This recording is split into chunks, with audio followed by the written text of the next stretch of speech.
सभी मित्रों को नमस्कार।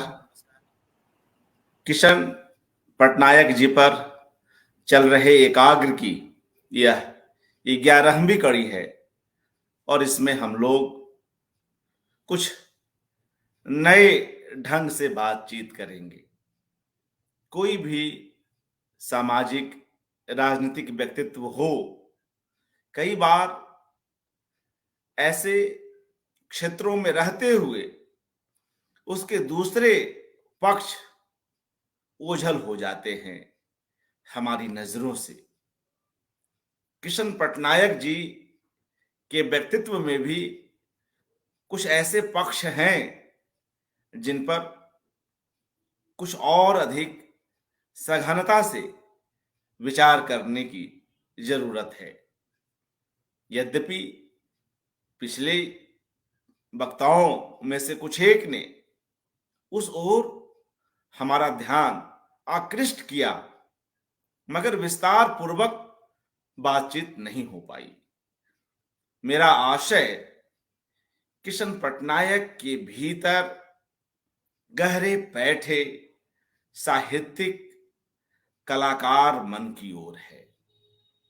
हम में से कई जो उनके व्यक्तित्व से, जो उनकी जीवन यात्रा से परिचित हैं, वे यह जानते हैं कि शुरुआत में किशन पटनायक लेखक ही बनना चाहते थे, कवि बनना चाहते थे, और लेखक तो वे बने, मगर उस तरह से साहित्य में जिस विविधता पूर्ण तरीके से वे काम करना चाहते थे, उन्हें वह समय नहीं मिला, क्योंकि वे राजनीति में, सामाजिक सेवा कर्म में, विचार में, आंदोलनों में काफी व्यस्त रहे।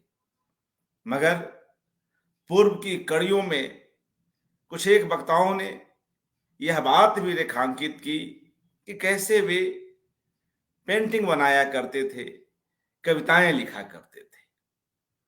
उनकी कुछ एक कविताएं उन पर केंद्रित पुस्तकों में उपलब्ध हैं और बाकी कविताओं पर काम अभी बाकी है।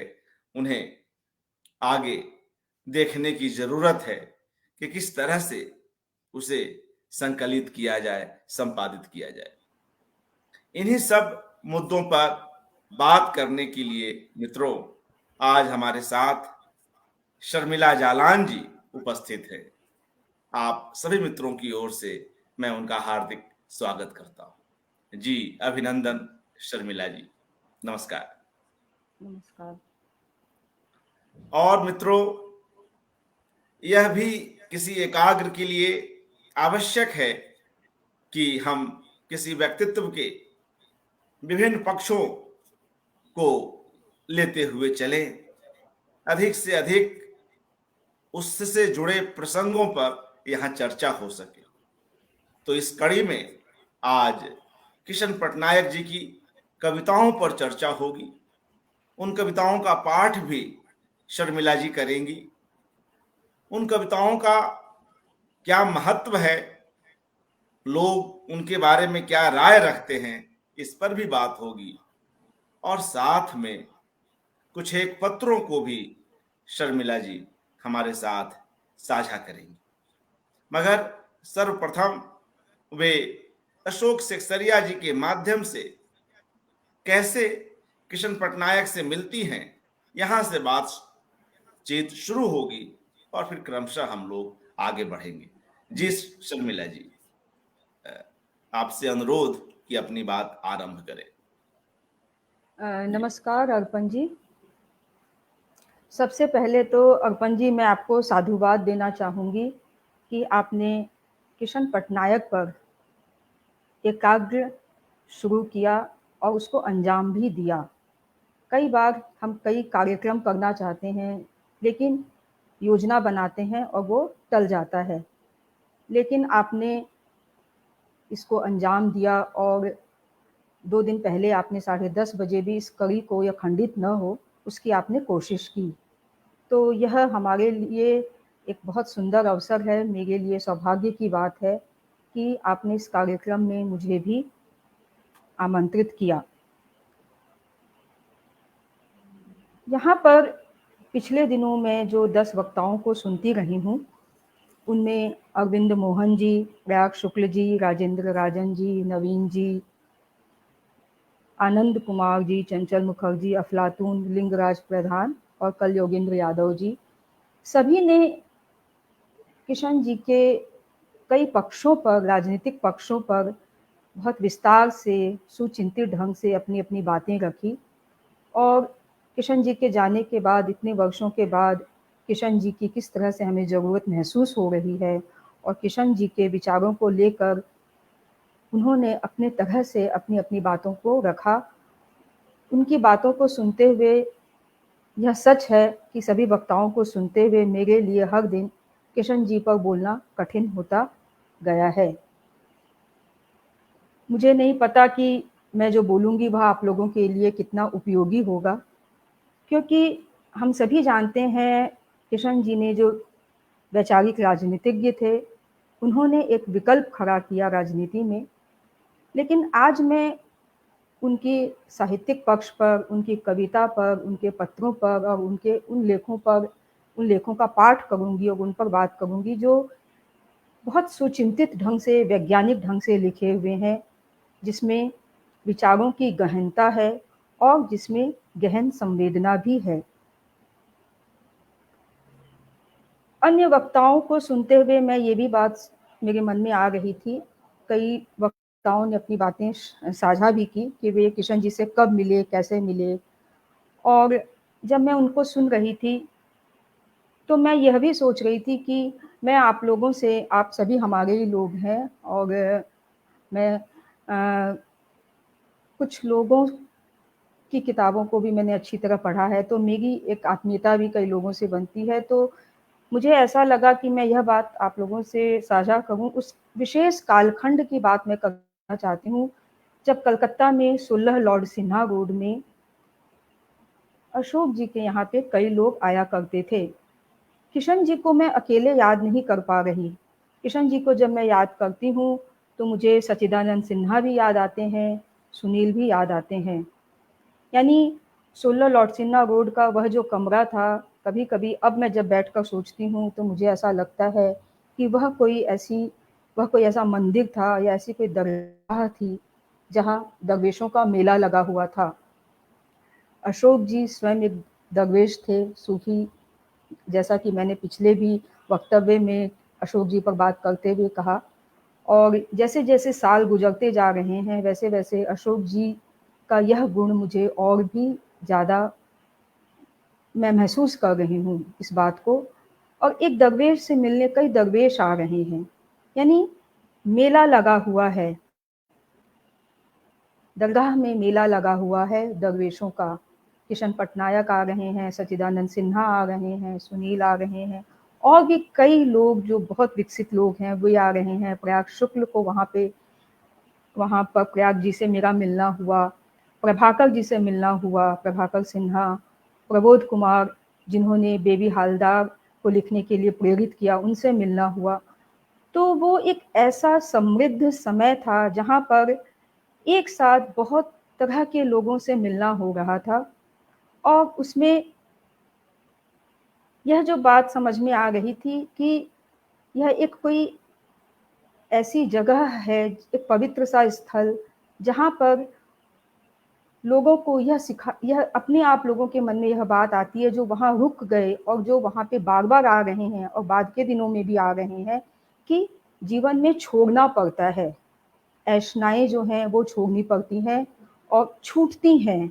और जीवन जो है, एक सात्विक जीवन कैसे धीरे-धीरे होता जाता है, मनुष्य कैसे धीरे-धीरे विकसित होता जाता है, वो एक भाव वहाँ पर लगातार आने वाले लोगों के मन में ज़रूर आया होगा और मेरे मन में भी आता रहता था। जब हम लोगों ने पढ़ना शुरू किया, पढ़ते थे, तो हम लोगों ने बहुत सारी कहानियाँ पढ़ी कथनी और करनी के अंतर की, कि कथनी और करनी में अंतर नहीं होना चाहिए। और जो हमारे सामने सामाजिक जीवन है, जो राजनीतिक जीवन है, वह उन लोगों से ही भरा हुआ है, जिसकी कथनी और करनी में बहुत अंतर है। तो कथनी और करनी में अंतर नहीं हो, हम अपने जीवन को कैसे सुंदर और विकसित बनाएँ, उसके लिए कोई एक ऐसा व्यक्ति चाहिए, कोई एक ऐसा उदाहरण चाहिए, जिसको देखकर हमारे अपने अंदर बल आए और ताप आए। तो जब मैं वहाँ पर अशोक जी से मिलती थी, किशन पटनायक जी के बारे में जाना, उनसे मिली भी और सचिदा जी, सुनील जी, इन लोगों के बारे में जब जाना, उनको पढ़ा और समझा, तो मुझे लगा कि नहीं, ऐसे लोग भी हैं, हुए हैं।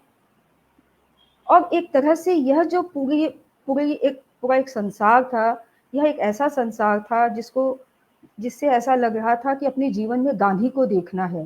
किशन जी को देखना, अपने जीवन में गांधी को देखना है। तो यह एक माहौल ऐसा था जिससे मन में बल आता था। और हमारे आस-पास जो जीवन है, जिसमें एक मध्यवर्गीय जीवन, जिसकी अपनी सीमाएँ हैं, जो एक तरह से एक ऐसा भंवर है जो हमें समझ में ही नहीं आता कि इसमें किस तरह की फिसलन है।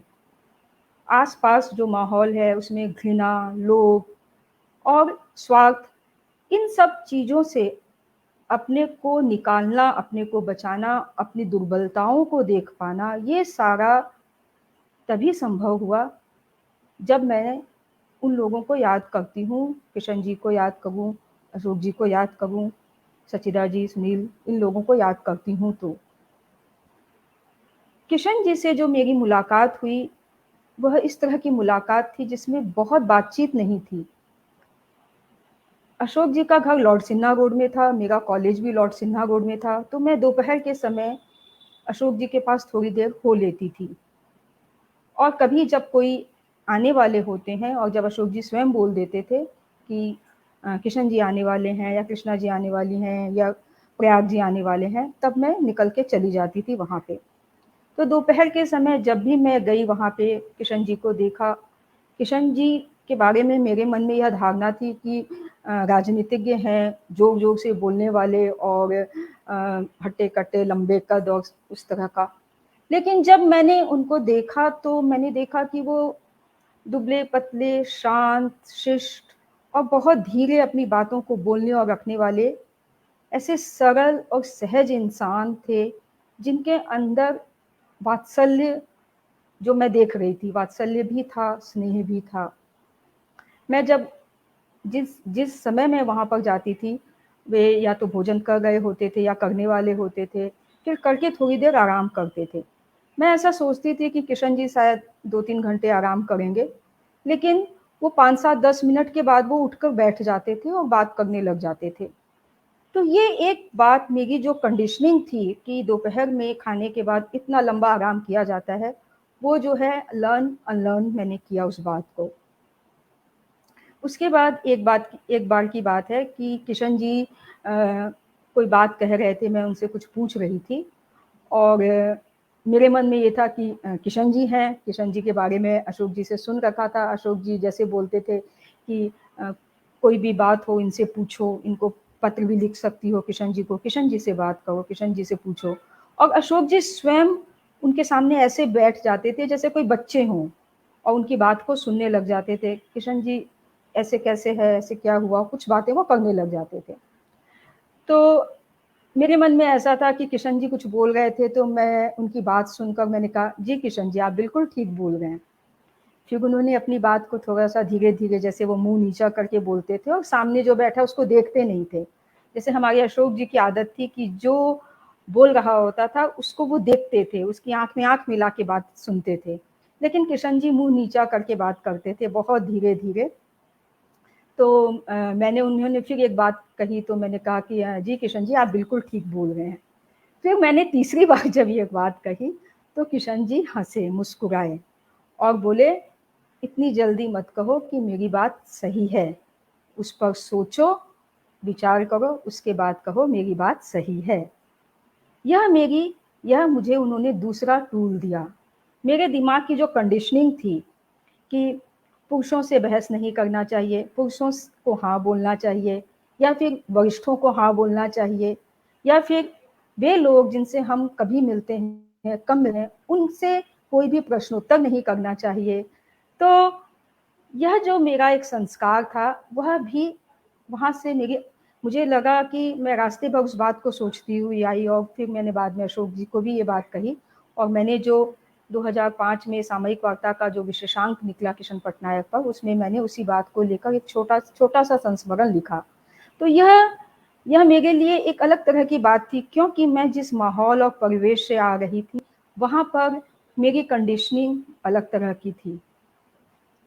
किशन जी से ये बात हुई। उसके बाद किशन जी से मैंने बहुत छोटी-छोटी बातें की और मैं वहाँ पर सुनती थी कई तरह के आंदोलन हो रहे हैं और ग्लोबलाइज़ेशन को लेकर बातचीत सुनती थी।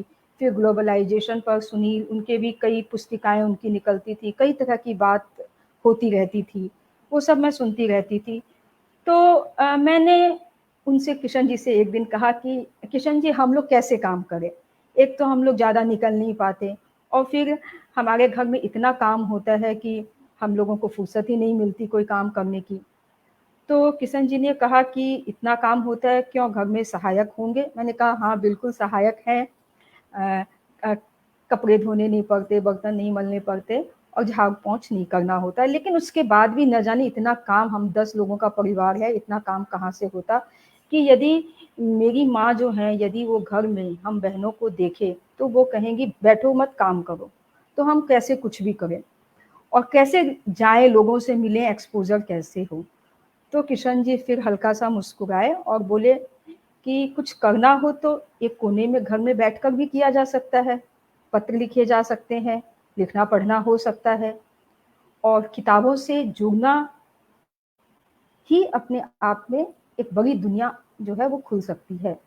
तो ये जो हमारे उस समय जो एक शब्द चलता था और आज भी चलता है, एक्सपोज़र, यह मुझे समझ में आया कि यदि हम चाहें, यदि हम करना, हमारे हमारे अंदर की यदि डिज़ायर है, हमारी अपनी आकांक्षा और इच्छा है, तो हम कहीं पर भी बैठकर कुछ भी कर सकते हैं और हमारा एक्सपोज़र भी हो सकता है। इसके लिए यह ज़रूरी नहीं कि हम बहुत लोगों से मिलें और घर से निकल कर जो इधर-उधर लोगों से मिलने के लिए जाएँ।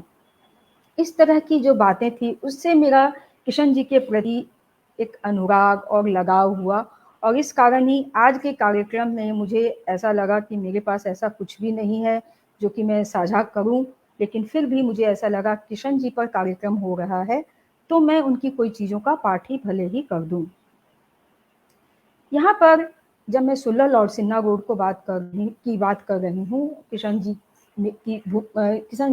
मेरे जीवन में मेरे लिए क्या रहे उसकी बात कर रही हूँ, तो मुझे सुल्ला लॉर्ड सिन्हा रोड याद करते हुए वे लोग भी याद आ रहे हैं, जो कि उन दिनों लगातार जी से जुड़ते थे, मिलते थे। यानी किशन जी की लोकप्रियता दूर-दूर तक थी। कांचरापाड़ा जो है, वहाँ पर जो गंगा जी ने अभी एक सत्र में पूरा अपनी किताबों के बारे में विस्तार से सारी बातें साझा की और कांगड़ा में संजय भारती रोशनाई प्रकाशन के वे आते थे, किशन जी से मिलते थे, उनकी बातें होती थी और भोला प्रसाद सिंह जो कि कर्ण लघु पत्रिका निकालते रहे हैं, वे भी किशन जी की बात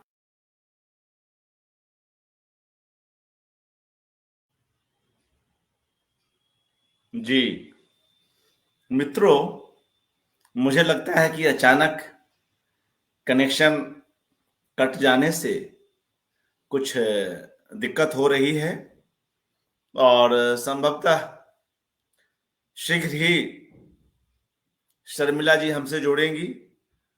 उधर कोलकाता में बारिश भी हो रही है, यह भी एक कारण हो इस तरह से तकनीकी बाधाएं आ जाती हैं।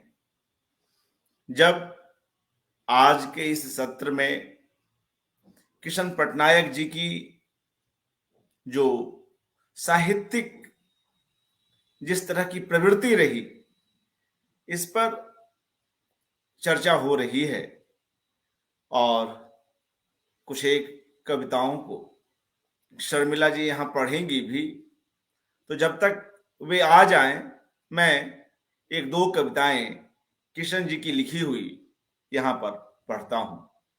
किशन पटनायक जी की कविताएं एक राजनीतिक सामाजिक विचारक जो शुरू में साहित्यकार बनने के ही सपने देखा करता था। उसके सपने कोई टूट गए ऐसा नहीं।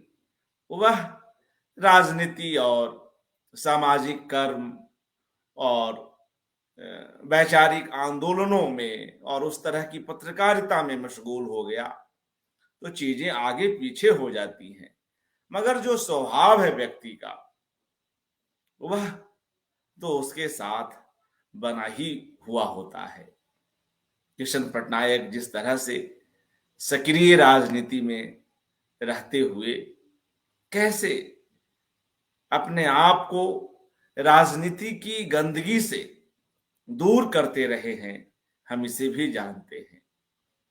उनके भीतर का प्रकृति प्रेम, जब तब पेंटिंग बनाने के लिए उनके हाथों में कूचियों का आ जाना, ये सारी चीजें ऐसी हैं जिस पर हम कुछ बातचीत कर सकते हैं।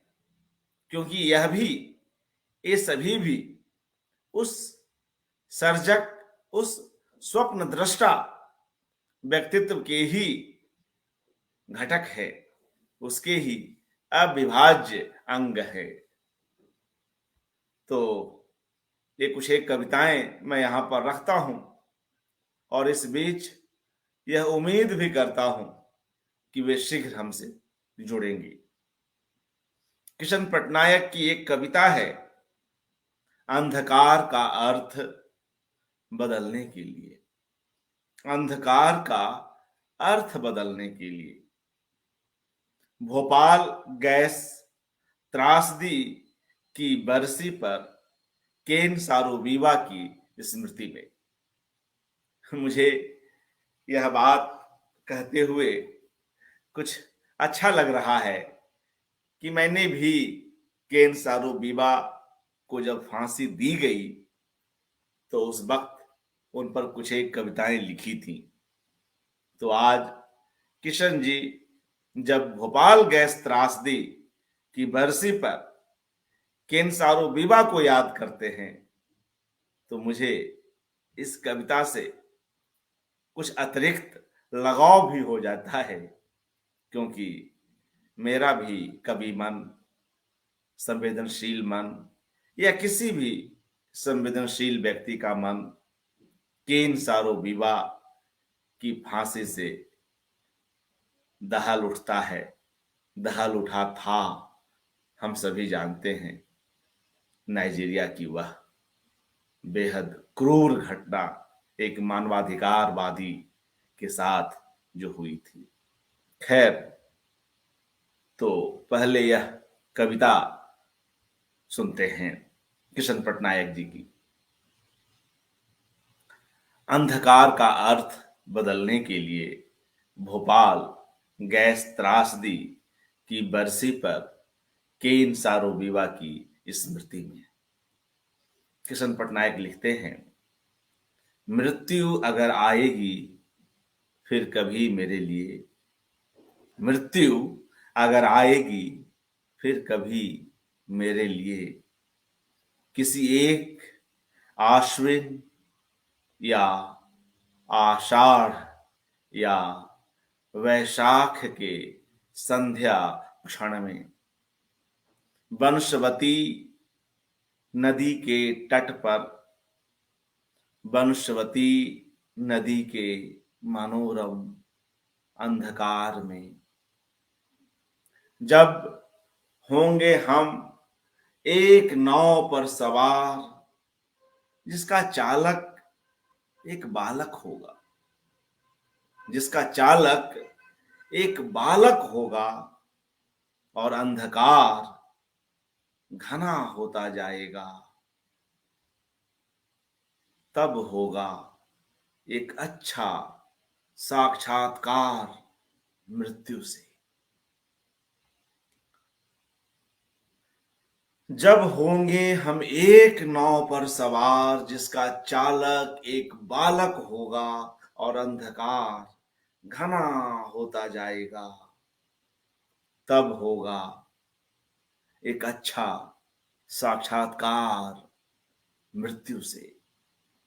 मृत्यु एक अंधकार है, मृत्यु एक अंधकार है, अंधकार मृत्यु नहीं है। मृत्यु मृत्यु नहीं है, मृत्यु का जयगान करो, मृत्यु का जयगान करो। आज सारी बत्तियां गुल कर दो, आज सारी बत्तियां गुल कर दो। आज अंधकार को आने दो, आज अंधकार को आने दो। क्या तुम अंधे हो जो अंधकार से डरते हो? क्या तुम अंधे हो जो अंधकार से डरते हो? शताब्दियों शताब्दियों से रोक रखा है अंधकार को। आओ चलें अंधकार की ओर, या तुम रह जाओगे इन रोशनियों के छोटे छोटे अंधकारों में, या तुम रह जाओगे इन रोशनियों के छोटे छोटे अंधकारों में। एक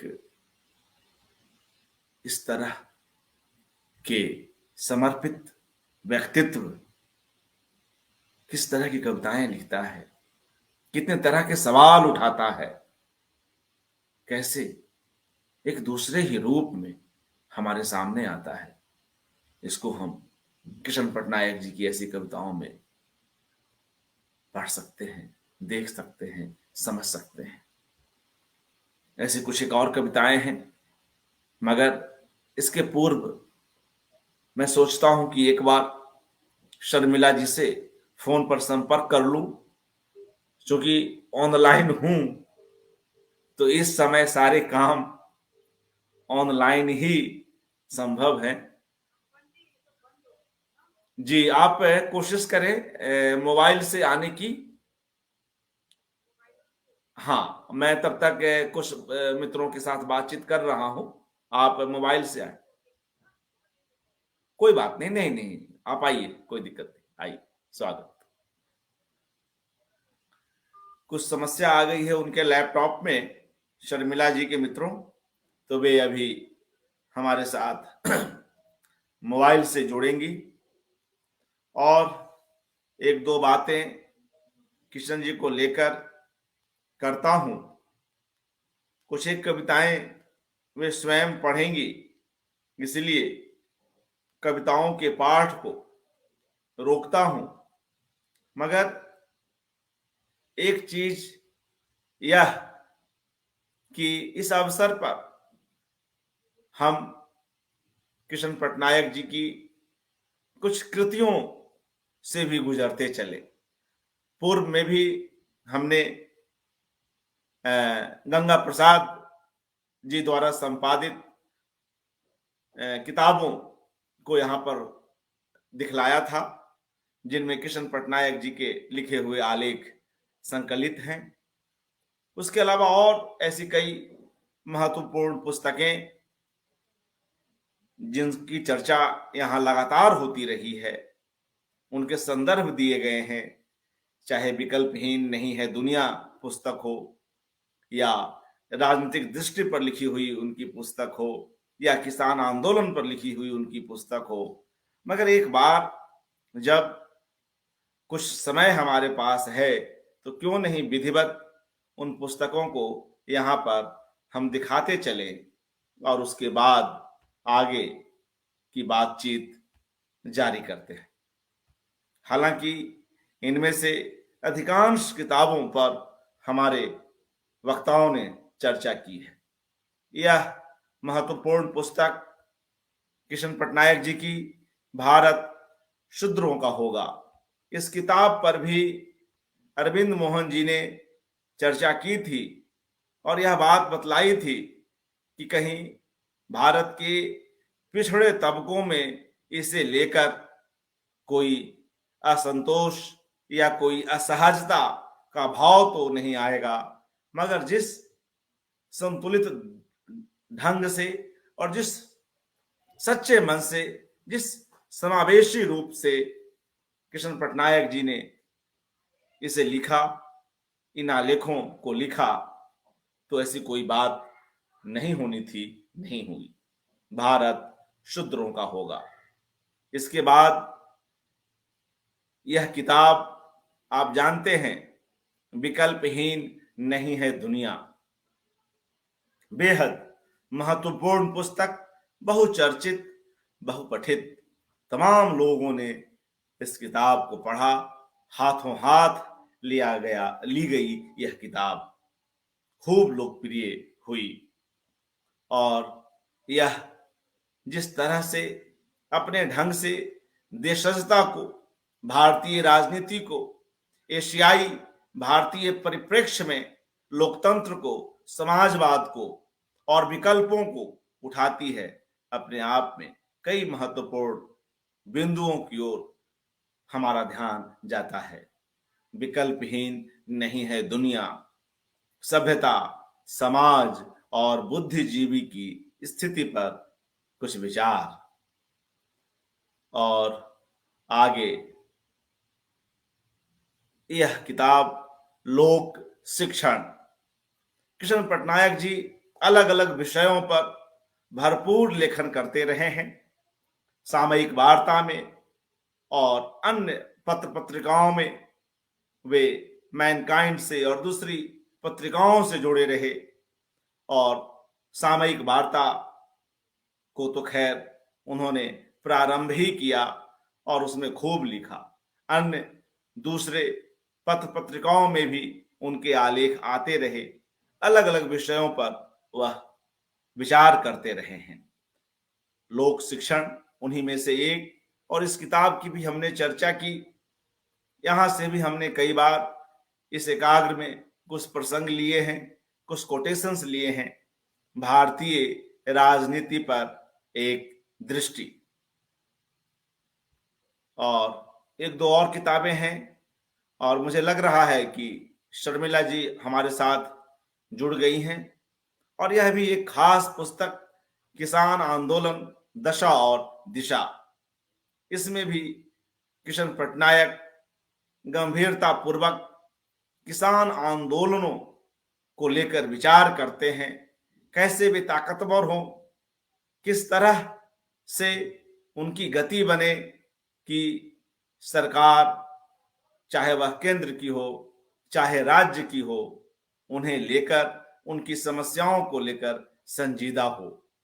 किसान आंदोलन दशा और दिशा, इन तमाम विषयों पर कृष्ण पटनायक जूझते हैं, और इसलिए भी जूझते हैं मित्रों कि वे स्वयं इन आंदोलनों से गहरे जुड़े हुए हैं।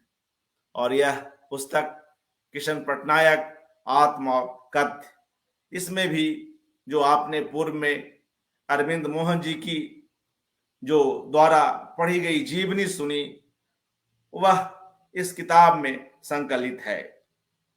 आप में से कई लोग इस बात को जानते हैं, और अरविंद मोहन जी ने भी यह बात बताई कि कैसे वह जीवनी प्रारंभ में सामयिक वार्ता में आई और बाद में इस किताब में संकलित की गई। कृष्ण पटनायक आत्मा और कथ्य। मित्रों, इस पुस्तक का संपादन अशोक शिक्षरिया और संजय भारती जी ने संयुक्त रूप से किया। तो ये कुछ एक किताबें थी, और मुझे लगा कि हमारी वक्ता हमसे जुड़ जाएं, उससे पूर्व इन किताबों को दिखा दें। शर्मिला जी, हार्दिक स्वागत। और मित्रों, मैं शर्मिला जी के लिए यह भी बतला दूं कि इस एकाग्र में उन्होंने बहुत मेहनत की है, न सिर्फ अपनी कड़ी के लिए बल्कि हर कड़ी पर इनकी मेहनत जो है रंग लाई है और हमारे साथ जुड़ी रही हैं। मैं आप सभी की ओर से इसके लिए शर्मिला जी का एक बार पुनः शुक्रिया अदा करता हूं। जी, बात को आगे बढ़ाएं धन्यवाद। शर्मिला जी। जी अर्पण जी, मैं कहाँ थी? जी जी, आप चल आ रही थी, मैं कविताओं कविताओं की ओर आ रही थी आप, जी जी उनकी चलिए। कविताओं की ओर लौट जी रही थी। एक कविता हमने पढ़ दी है, जो भोपाल गैस ठीक है। त्रासदी पर लिखी हुई और केन सारोबिबा की स्मृति में लिखी हुई कविता जो है, उसको पढ़ दी है।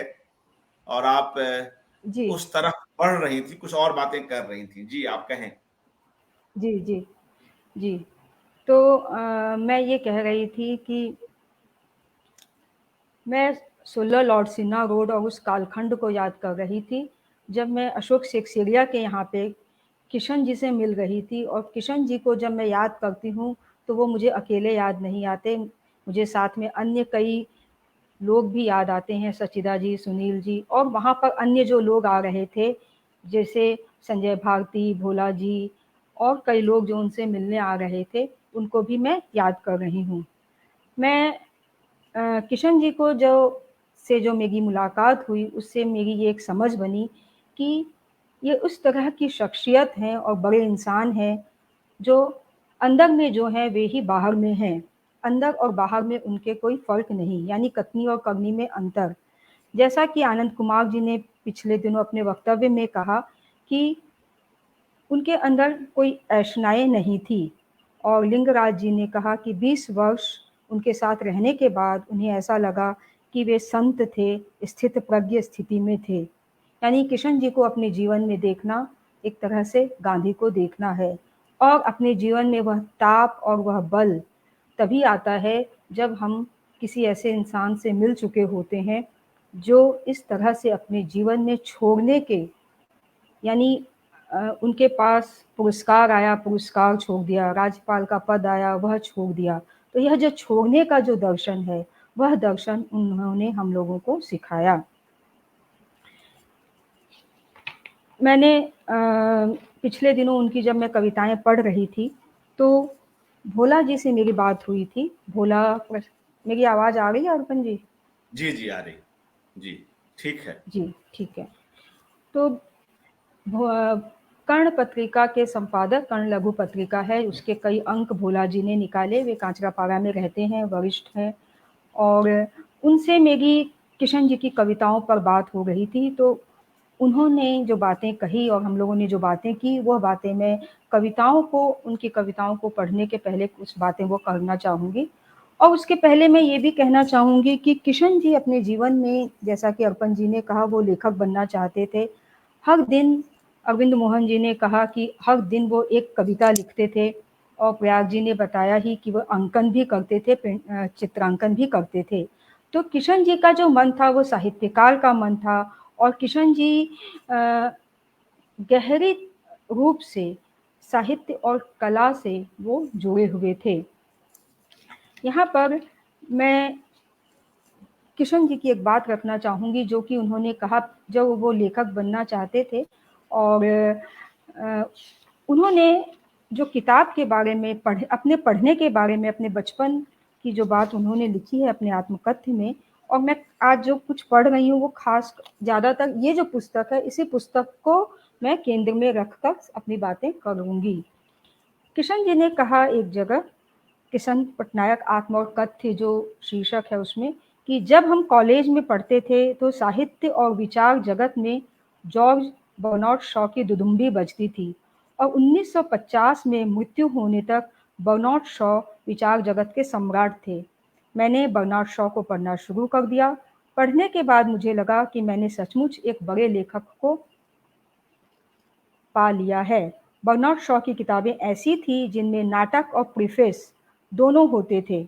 बर्नार्ड शॉ ने जितनी बड़ी भूमिकाएं लिखी हैं, उतनी बड़ी किसी और ने शायद नहीं।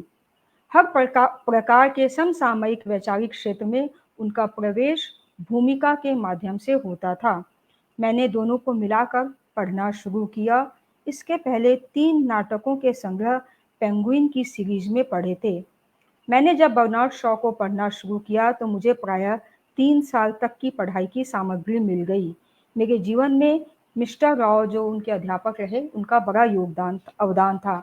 तो यह जो किशन जी ने कहा कि किसी एक लेखक को यदि पूरी तरह पढ़ा जाए तो बहुत कुछ उपलब्धि होती है, और एक लेखक को पूरी तरह से पढ़ा जाना चाहिए।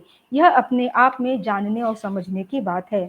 किशन जी ने भूमिका और प्रीफेस की बात कही है, और यह जो पुस्तक है, इस पुस्तक में हम यह देखते हैं, जैसे मैंने अपने मित्र संजय भारती को याद किया है यहाँ पे, तो यह जो पुस्तक है, यह इसकी भूमिका संजय जी ने लिखी है, यह किताब बोलकर इसमें। तो यह मैं भूमिका छोटी सी है, मैं पढ़ना चाहूँगी, इसलिए कि हम लोग किशन जी को मैं किशन जी को बहुत कुछ किताबों के माध्यम से भी जान रही हूँ।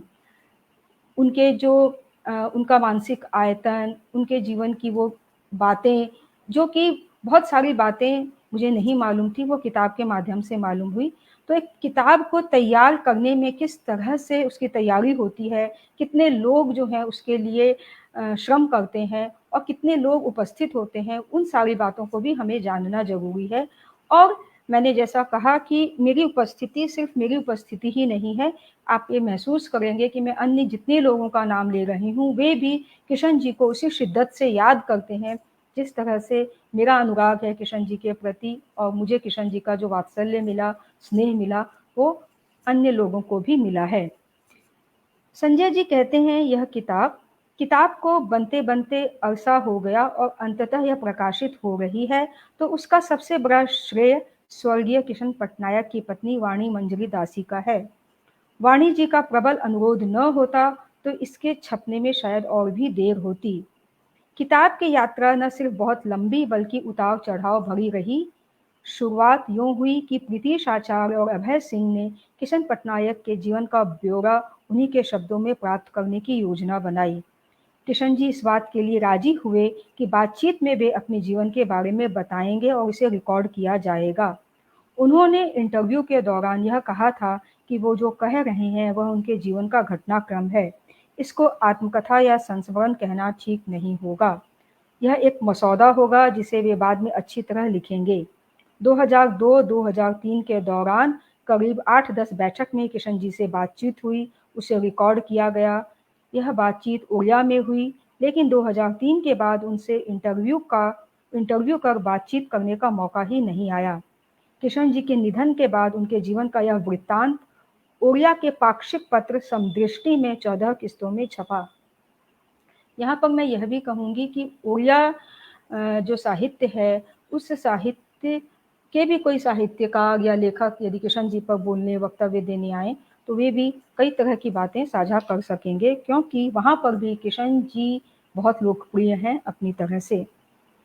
किशन जी ने बातचीत में अपने जीवन और अपने समय की जो ब्यौरे दिए थे, उसका वाणी जी ने ओडिया से हिंदी में अनुवाद किया और किशन जी के सहयोगी तथा सामयिक वार्ता से आत्मीय रूप से जुड़े अशोक सिरसिरिया को सुधारने और उसे किताब के रूप में तैयार करने के लिए दिया।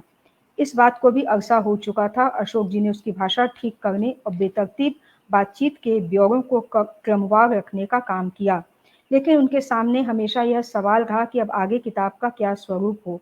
यानी एक किताब को तैयार करने में किस तरह की मशक्कत होती है, किस तरह की दुविधाएं और संशय आते हैं, और कई तरह से किताब को तैयार करने की जो चुनौतियां हैं, वह सब भूमिका से जाना जा सकता है। और किशन जी का ये कहना है कि भूमिका प्रीफेस की बहुत बड़ी भूमिका होती है किसी भी किताब को समझने के लिए। मैं थोड़ा सा आगे बीच में पढ़ रही हूँ। प्रस्तुत किताब में 3 खंड है। आत्मकथा, किशन जी के हिसाब से यह शीर्षक मौजूद नहीं है, लेकिन आत्मजीवनी, आत्मचरित, आत्मवृत्तांत, मेरी कहानी जैसे शब्दों से हम आगे नहीं बढ़ पाए और आखिरकार आत्मकथा को चुना गया। दूसरा लोकसभा में और तीसरा खंड परिशिष्ट है।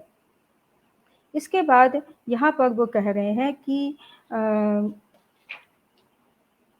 किताब क्या और कैसी हो, इस सवाल का जवाब तलाशने की यात्रा में कई साथियों का हमेशा सहयोग बना रहा।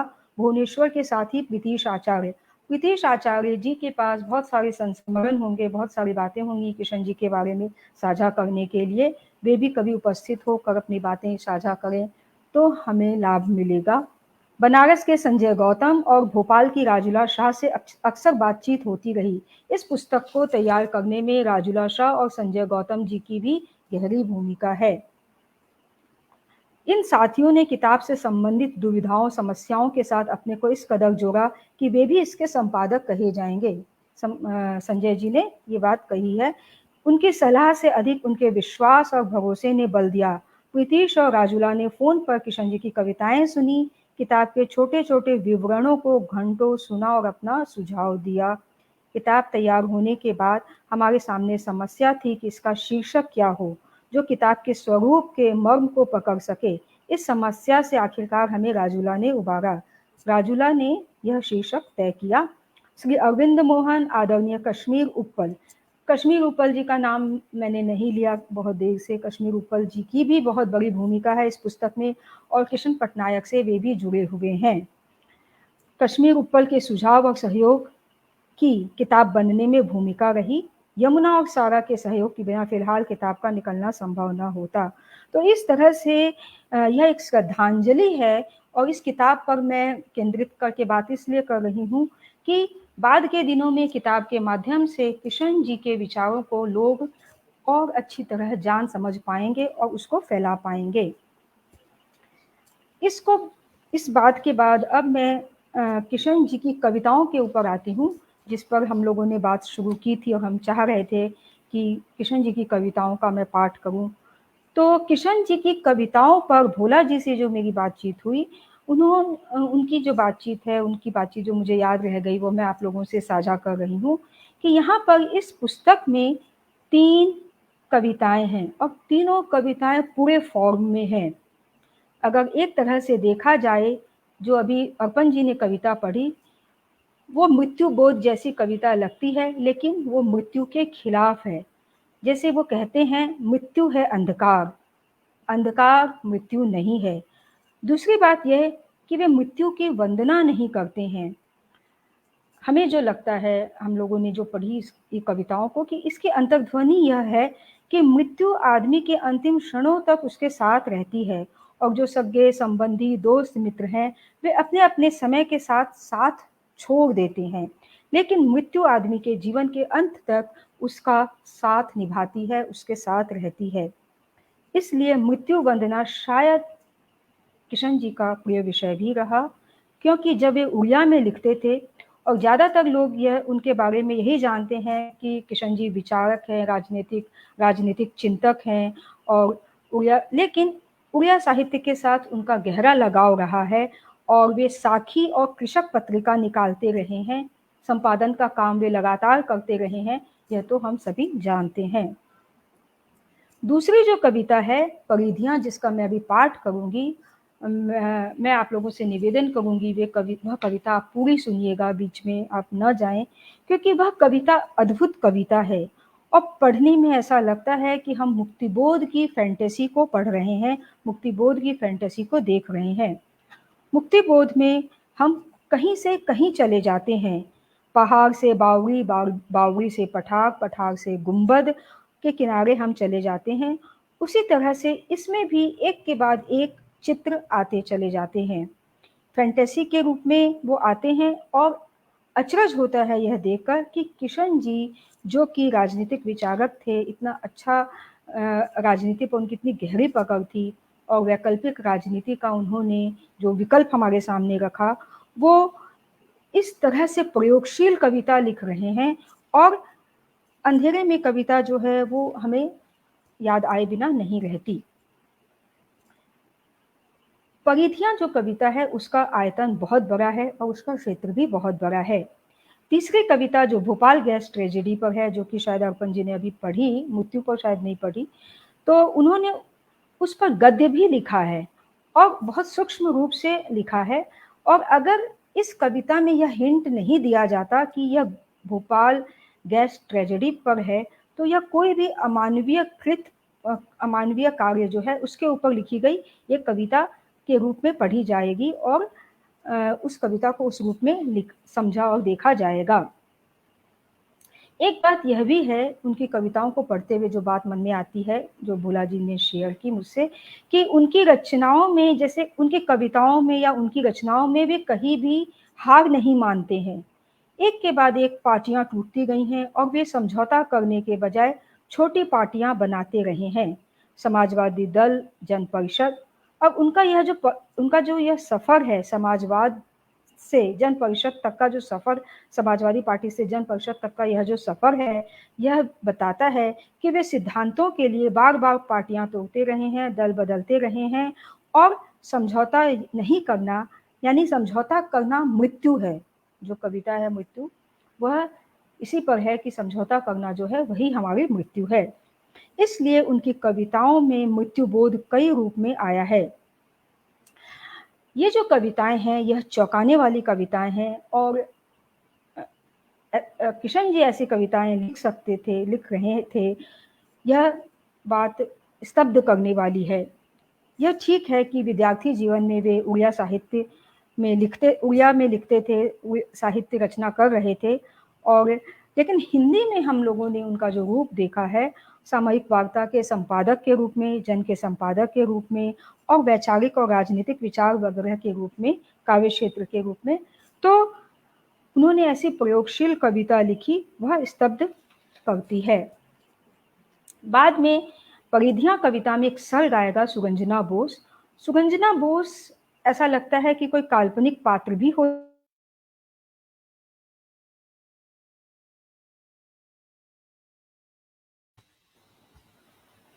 जी हाँ, हाँ, सुगंजना बोस, अपन जी। ठीक है, बीच में। जी ठीक है, जी। अब ठीक है जी। हाँ, तो जी जी, सुगंजना बोस ऐसा लगता है कि पात्र भी हो सकता है और यथार्थ भी हो सकता है, जैसे वनलता सेन के साथ हुआ था। जीवनानंद दास ने उनके ऊपर कविता लिखी। और एक बात यह भी है कि यह जो तीसरी कविता है जो कि मैं अभी पढ़ूंगी, उसको पढ़ते हुए रघुवीर सहाय की कविता रामदास की याद आती है। यानी रामदास में क्या होता है, रघुवीर जी कहते हैं कि वह आदमी जानता है कि आज उसकी हत्या होगी और वह बीच चौराहे पर उसकी हत्या कर दी जाती है। यह रघुवीर सहाय की हम सभी जानते हैं, बहुत प्रसिद्ध कविता है।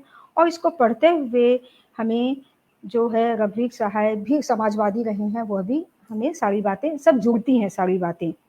तो अगर हम उनका यह पक्ष नहीं देखते हैं, हमें यह कविताओं को हम नहीं पढ़ते हैं, तो किशन जी का एक यह पक्ष भी है, यह हमें मालूम नहीं चलता है। यानी परिधियां कविता जो है उसमें जीवन के बहुत सारे प्रसंग, उतार चढ़ाव वे आते हैं, वहाँ पर दुख भी है, पीड़ा भी है, और कई बातों को गहन रूप में यह कविता जो है दर्ज करती चली जाती है। तो मैं कविता का पाठ कर रही हूँ। जी अर्पण जी, जी बिल्कुल। आपने मृत्यु वंदना कविता शायद पढ़ी। मृत्यु वंदना तो पहले पढ़ी थी। आज हमने भोपाल जी, गैस त्रासदी वाली पढ़ी इस कड़ी में। ओ, ठीक है। तो आप यह हम्म, परिधियां पढ़ लें और मृत्यु वंदना भी पढ़ सकती हैं। काफी पहले हमने एक बार जी, पढ़ी थी किसी एकाग्र में, लेकिन दोबारा उसे हम पढ़ सकते हैं। हाँ, एक जी जी महत्वपूर्ण कविता है। जी जी। जी। मृत्यु वंदना कविता उनकी महत्वपूर्ण है, इसलिए भी है कि मृत्यु पर उन्होंने कुछ लेख भी लिखे हैं। मृत्यु पर एक बयान उन्होंने यह दिया, लेख लिखा है कि मृत्यु का किस तरह से हम सेलिब्रेशन करते हैं, उसके ऊपर है वो लेख। तो मृत्यु वंदना जो कविता है उसको मैं पहले पढ़ रही हूँ। हे मृत्यु मेरे परम देव, जीवन के चरम साथी, तुम्हारे इशारे पथ पर या विपथ पर चलता हूँ दिन रात। हे मृत्यु मेरे परम देव, जीवन के चरम साथी, तुम्हारे इशारे पथ पर या विपथ पर चलता हूँ दिन रात। पहचाना है इस भंगुर जीवन में, प्रियों में तुम ही प्रियतम, तुम हो उस अंतिम मिलन के क्षण, जीवन के श्रेयतम। पहचाना है इस भंगुर जीवन में, प्रियों में तुम ही प्रियतम, तुम हो उस अंतिम मिलन के क्षण, जीवन के श्रेयतम। तुम्हारी गोद में करने को आत्मा को निमग्न, जीवन में जगी है अनंत प्रेरणा, देख लो वह आयोजन। तुम्हारी गोद में करने को आत्मा को निमग्न, जीवन में जगी है अनंत प्रेरणा, देख लो वह आयोजन। तुम्हारी गोद में होने को योग्य जागृत हुई अनंत तृषा, पल पल मेरे प्राण की लालसा, धागने मोहिनी वेश। डरा नहीं अतल सागर में डूब, लाने को मुक्ताओं का ढेर, आकाश में पहुंचा हूं बनाने अपना घर, तारों को वेशभूषा। डरा नहीं अतल सागर में डूब लाने को मुक्ताओं का ढेर, आकाश में पहुंचा हूँ बनाने अपना घर तारों को वेशभूषा। मेरे जीवन का एक ही अभिप्राय, तुम हो मेरे प्रियतम, मेरी समस्त साधना रुचिर वेश में ले तुम्हारा चुंबन। मेरी समस्त साधना रुचिर वेश में ले तुम्हारा चुंबन। अब मैं अगली कविता की तरफ बढ़ रही हूँ। परिधियाँ। परिधियाँ जो कविता है वह लंबी कविता है, उसमें एक दो सर्ग हैं। विद्यालयों, कार्यालयों, मंत्रालयों की घंटियां और सीटियां जब विराम का ऐलान करती हैं, कर्म जंजीरें टूट जाती हैं, अरमान मुक्त होते हैं। दुकानों की रंग बिरंगी बत्तियां कपड़ों और चेहरों को उद्भासित विवर्णित कर आदमी को बाजार खींचता है। लोग कहते हैं शहर में शाम आ गई। विद्यालयों, कार्यालयों, मंत्रालयों की घंटियां और सीटियां जब विराम का ऐलान करती हैं, कर्म जंजीरें टूट जाती हैं, अरमान मुक्त होते हैं। दुकानों की रंग बिरंगी बत्तियां कपड़ों और चेहरों को उद्भासित विवर्णित कर आदमी को बाजार खींचता है। लोग कहते हैं शहर में शाम आ गई। इस भूखंड का सूरज उस भूखंड के लिए मकानों के पीछे लुढ़क जाता है। लाल टमाटर जैसे मुंह कर क्या रोज की विदाई कोई शर्म की बात है। इस भूखंड का सूरज उस भूखंड के लिए मकानों के पीछे लुढ़क जाता है। लाल टमाटर जैसे मुंह कर क्या रोज की विदाई कोई शर्म की बात है। आदमी का मन उसके पास वापस आता है, जैसे पानी में चापा हुआ गेंद ऊपर से पत्थर हट गया हो। मेरे शरीर के अंदर एक सवाल जगता है, जहाँ कुंडलिनी सोई है वहां से निकल कलेजा जकड़ दिमाग को भर जाता है। शाम का वक्त आप कैसे गुजारते हैं। मेरे लखनवी दोस्त एमए पास सवाल का जवाब जिसके बाएं हाथ का खेल ने कहा, हजरतगंज के ऊपर नीचे हम टहलते हैं, झक मारते हैं, ज्यादा से ज्यादा कहवा घर में गप लगाते हैं। कहवे की चुस्की धुएं के केशों से शाम और आत्मा को भर डालते हैं। मेरा मन, तू कहाँ गया था सुबह से। अंधी गलियां, गंदी नालियां या किसी जंगल की कंटीली भूमि पर तू रेंगता आ रहा रे मन। तेरे आते ही शरीर जलता है। शाम के वक्त जिस्म खुजलाता है। औरत की औलाद में, औरत की तलाश में, मिट्टी की संतान जड़ों के संधान में, गली गली, कूचा कूचा, बाजार बाजार, नुमाइश मेले के किनारे तुम्हें मैं ताकता रहा, तुम भी देखती रही। मैं नजर आता गया, तुमने नजर हटा ली। ट्राम, बस, फुटपाथ, चौराहे की भीड़ में आगे आगे, पीछे पीछे, आमने सामने बैठेंगे सीट पर छुएंगे नहीं। इरादा नेक था, कोई बात नहीं। समय शाम, उम्र जवान, कोई पहचाने नहीं। चलो किसी और तरफ दूसरे बाजार में। किसी ने कहा, आज मेनका आने वाली, जोबन उभार चोली खरीदने। मैंने पूछा, किस वनस्थली में, किस विश्वामित्र के पास। आजकल मेनकाएं इंद्रपुरी छोड़ती नहीं हैं। हर विश्वामित्र इंद्रपुरी के चौराहे पर कतार में खड़े होकर तपोभंग का नंबर लगाता है।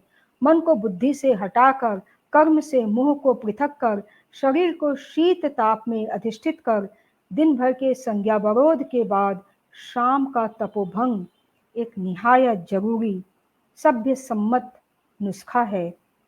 या किसी अच्छी दुकान के सामने जहाँ सारी लिपस्टिक बिकती हो, जहाँ कॉलेज की रईस लड़कियां सैरने आती हैं, जहाँ चप्पल का दुकानदार पुराना उतारने और नया पहनाने में मुलायम पैरों को एक नहीं दो बार छूता है, कई बार छूता है।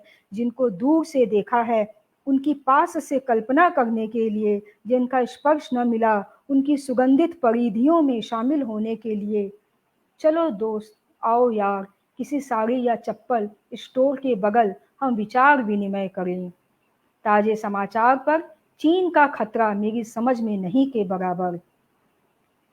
पहला शो शुरू हुए देर हो चुकी है, शाम अभी गाढ़ी हो चुकी है। जीबी रोड की दूसरी मंजिल से विद्याबाई तबलची को पुकारती है नाम से, कोई नया लाला जल्दी आ गया है। उसे अकेले में पाने की चाह से महफिल जमने से पहले जरा अकेले में कुछ शर्म से विद्याबाई जोर से पुकारती है, उसके गले में मुअज्जिन शाम पहर बदलती है।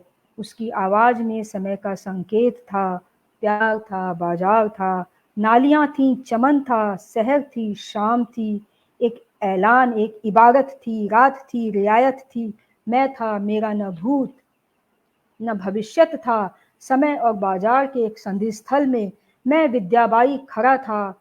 गेलार्ड और ग्रीन की रुद्ध दीवारों पर रोशनी पीठ रगड़ती है। तंग दरवाजा खुलने से पहले ही संगीत का गला काटता है।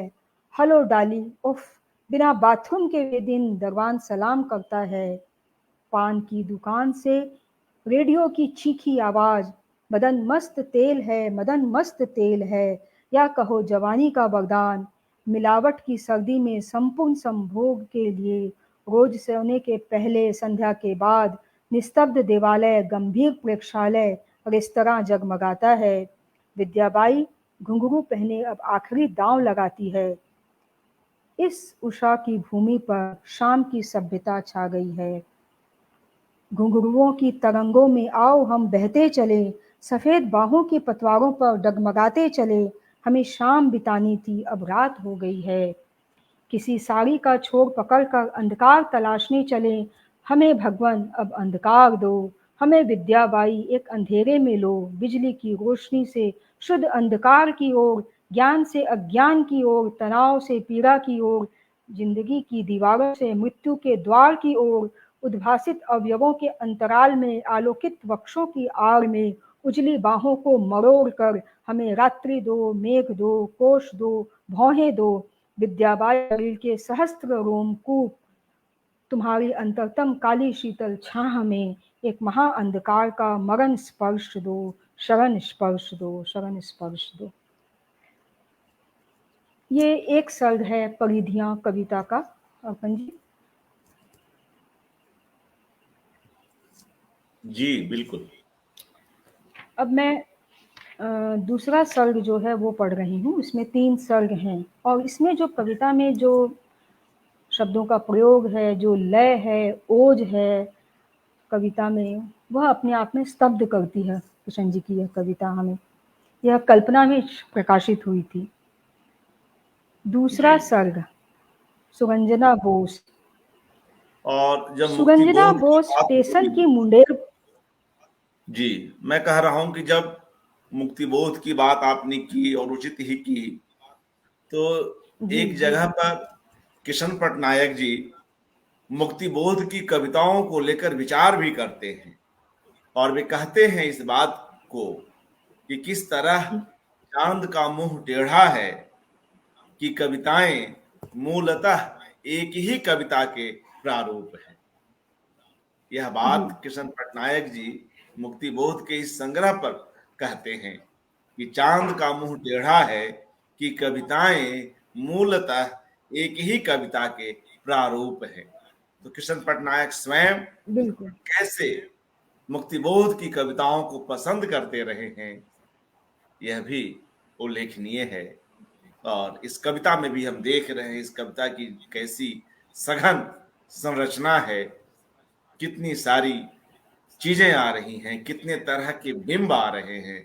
एक बिल्कुल नया ही रूप रचनाकार कवि किशन पटनायक का। जी, दूसरे सर्ग की ओर बढ़े, स्वागत। जी दूसरा सर्ग, सुरंजना बोस स्टेशन की मुंडेर पर मेघों का अभ्युदय देखो। सुरंजना बोस स्टेशन की मुंडेर पर मेघों का अभ्युदय देखो। हावड़ा पुल की अगणित बाहों को काले आंचलों से आवृत कर घटा आई है। गंगा की छाती पर घटा छाई है। घर पर, द्वार पर, धूल पर, धुएं पर, सिनेमा के गीत और मैदान की प्रीत पर, मीनार पर, गुंबद पर, गंगा के वक्ष पर पवन सिहरता, अखबार फरफराता है। नाव का माझी किनारे की ओर, फुटपाथ का सौदागर बाजार समेटता है। जेठ के धूसर और गर्म आकाश में काले ठंडे भूरे मेघ पश्चिमी वातास में उड़ आए। घर पर, द्वार पर, उत्तेजित छतों पर, सिनेमा के गीत और मैदान की प्रीत पर, मंदिर के स्वर्ण कलश पर, लहराते झंडों पर, मीनार पर, गुंबद पर, सोनागाछी की धर्माक्त दीवारों और लाल साड़ी पर। आज की रात काली होगी, भीगी होगी सहस्त्र जनों की। आज मुझे घर दो, आसरा दो, गोद दो माथा रखने को, स्तन दो, बाहें दो, शरीर दो शरीर को। आज मुझे न्यूग्रोध द्रुम्र के नीचे उर्बेल निरंजना तीरे, हजार दिनों की शुदा क्लिष्ट बोधिसत्व प्रतीक्षा अन्न की, आयुष्मती तरुणी के हाथों की। मेरे विघटित छिन्न भिन्न अस्तित्व को तुम समेट सकती हो अपनी तरफ, एक गाढ़े रस की तरह एकाग्र कर, हजार दिनों की एक लंबी काली रात, श्रावण की घटा सी मंडराती उमड़ती तुम्हारे स्तनों की चोटी पर, टकराती भंवराती घबराई सी। हे केशव, क्या किसी योग भ्रष्ट आदमी का वैसा ही होता है, जैसा प्रबल हवा से छिन्न भिन्न मेघ। माँ कहती थी, जेठ की संतान आंधी सी चैन नहीं देती। मिट्टी सूख कर धूल हो गई, पत्ता धूल चीर टुकड़ों का, घूमता बालू का भूत, ताप जर्जरित मरुभूमि का, लंबा पतला सा सांप गर्त ढूंढता है। भीगी मृत्तिका का प्रथम आषाढ़ का, मेघ और गंगा के बीच आंधी और मेघ, मेघ और गंगा। एक एक धूल कण सिमट आता है पृथ्वी के शरीर की ओर। पवन सिहरता, अखबार फरफराता, बड़ी बड़ी बूंदों का अलपना फर्श पर, फुटपाथ पर और पद शब्द थप थप थप। आज मुझे वर्षा दो, धारा दो, बौछारें दो, कालिदास का पन्ना फाड़ कर, उछाल कर, उभाल कर, गरजाते सरजाते चतुर्दिक आच्छादित कर। सुरंजना बोस, यह रात आई है आज। उर्बेल उज्जैनी, कामरूप पाटलिपुत्र में, ताम्रलिप्त जावा बाली, कंबोज व श्रीलंका द्वीप में यह रात आई है आज। रामगिरी, जैतवन, निमिषा व दंडकारण्य में, वृंदावन, नवदीप, सारनाथ, कुशीनगर में, कोणार्क खजुराहो की स्तनवती नितंबिनियों के अव्याहत जघनों पर, श्वेत बिंदु रचने को वैशाली की आम्रवटी शून्य प्रासाद में, रम्य देही योगिनी की नींद तोड़ने को, द्वार पर कराघात त्रस्त अम्बपाली। कौन? तथागत के स्पर्श के बाद आज यह प्रथम वर्षा की रात, गवाक्ष के आकाश में योजन व्यापी काला मेघ, सहसा दूर नक्षत्रालय से एक टिमटिमाती रोशनी का तीर ब्रह्म वेग से आकर कमरे को स्वर्णलोकित कर अम्बपाली के उन्मुक्त वक्ष पर लीन हो जाता है। पुनः महाअंधकार, दिव्य चरणों का स्पर्श, अम्बपानी पुलकित, उसके ज्ञानी वक्षों का अव्यर्थ बोध। तथागत, इन मेघों को जय करने वाला हे महावेग, हे प्रवृत्त, हे धम्म। नवद्वीप में दिव्य सिंगार, प्रभु पुरुष मनुष्य नारी, भक्ति मेघ चित्त मूर, जीवन एक काली रात, प्रथम आषाढ़ की। नाम काम भजन सितकार, मृत्यु गर्भ, तर्क नपुंसक, कृष्ण परम गति, राधा परम गुरु।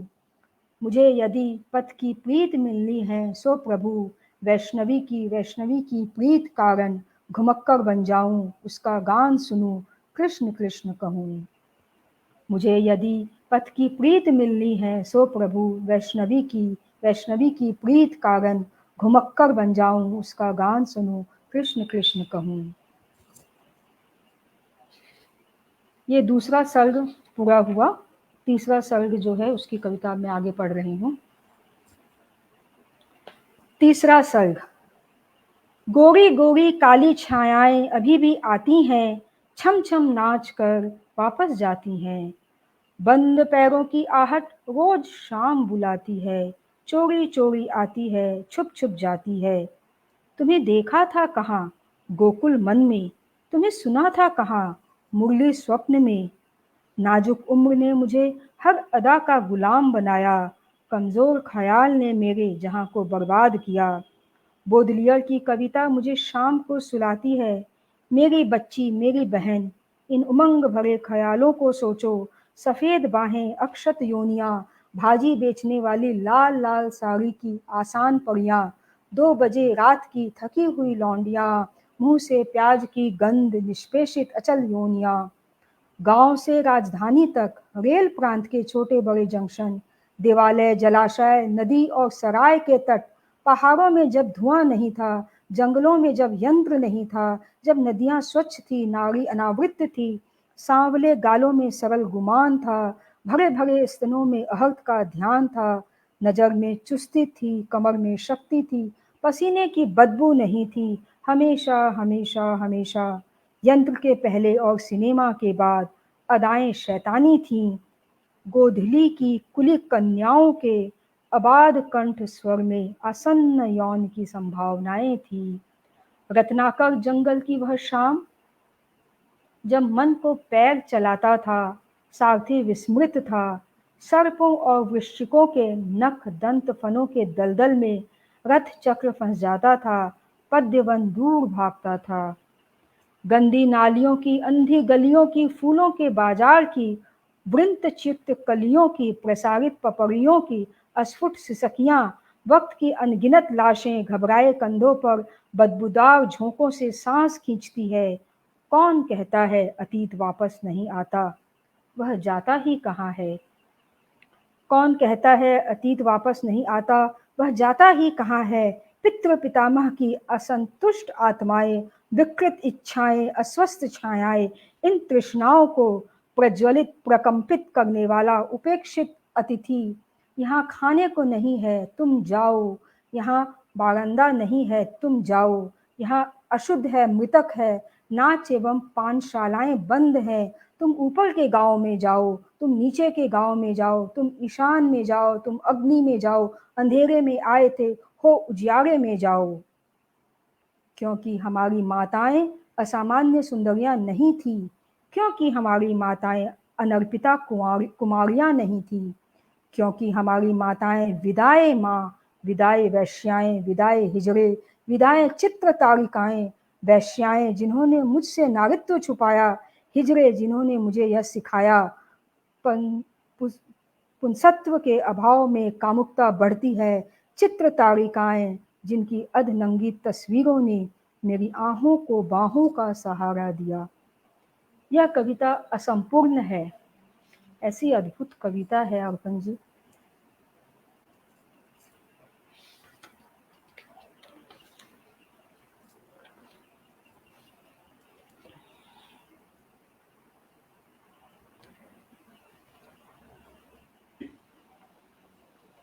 जी निश्चय ही मित्रों, हम देख रहे हैं कि इन कविताओं में किशन पटनायक कहाँ कहाँ हो आते हैं और सभ्यता विमर्श, स्त्री पुरुष संबंध, वासनाएं, इच्छाएं, जटिलताएं, यथार्थ, कल्पना, ये तमाम रंग जीवन के यहाँ पर आते हैं। इतिहास, वर्तमान, बार बार इतिहास का लौटना, ये सारी चीजें, आगत अनागत, ये सब किशन पटनायक अपनी इस सुदीर्घ कविता में लेकर आते हैं।